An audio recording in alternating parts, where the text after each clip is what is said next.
जब राजा भैया ये ऐलान कर चुके हैं कि वो किसी पार्टी को समर्थन नहीं दे रहे, तो विरोधी उन्हें उनके ही गढ़ में गरिया रहे हैं। ऐसा ही कुछ हुआ प्रतापगढ़ में, जो कि कुंडा नरेश का गढ़ कहा जाता है। यहाँ जब शनिवार को केंद्रीय मंत्री अनुप्रिया पटेल पहुंची तो उन्होंने राजा भैया की राजगिरी ही निकाल दी। कुंडा विधायक को अपने तीखे शब्दों से ऐसा धोया कि वहां मौजूद लोग दंग रह गए। सुनिए अनुप्रिया पटेल को। से पैदा नहीं होता, ईवीएम के बटन से पैदा होता है।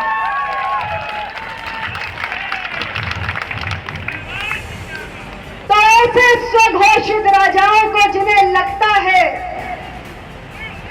कि कुंडा हमारी जागीर है, उनके भ्रम को तोड़ने का अब आपके पास एक बहुत बड़ा सुनहरा अवसर आ चुका है। मैं आपसे कहना चाहती हूं कि इस बार जब 20 मई को आप ईवीएम का बटन दबाने जाएंगे तो याद रखिएगा कि इस देश के अंदर अब केवल मतदाता ही सर्वशक्तिमान है और राजा या रंग बनाने का काम सिर्फ मतदाता भाइयों के हाथों में है।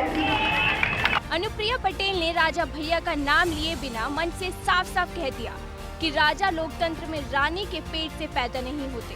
साथ ही ये भी बोला कि कुंडा किसी की जागीर नहीं है, इसलिए इस भ्रम को तोड़ने का अवसर आ गया है। केंद्रीय मंत्री और अपना दल एस की प्रमुख अनुप्रिया पटेल जहां जनसत्ता दल लोकतांत्रिक के अध्यक्ष पर खूब बरसी, तो वहीं कौशाम्बी से बीजेपी प्रत्याशी विनोद सोनकर के पक्ष में उन्होंने लोगों से बटन दबाने की अपील भी की। फिलहाल तो अनुप्रिया पटेल का राजा भैया के घर में घुसकर उन्हें सुनाने वाला बयान काफी चर्चा में है।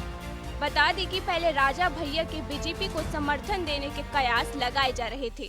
ये खबर तब उठी थी जब अमित शाह ने राजा भैया से मुलाकात की थी, लेकिन राजा भैया के बीजेपी को समर्थन नहीं देने की घोषणा के बाद इन कयासों पर विराम लग गया और बीजेपी को तगड़ा झटका।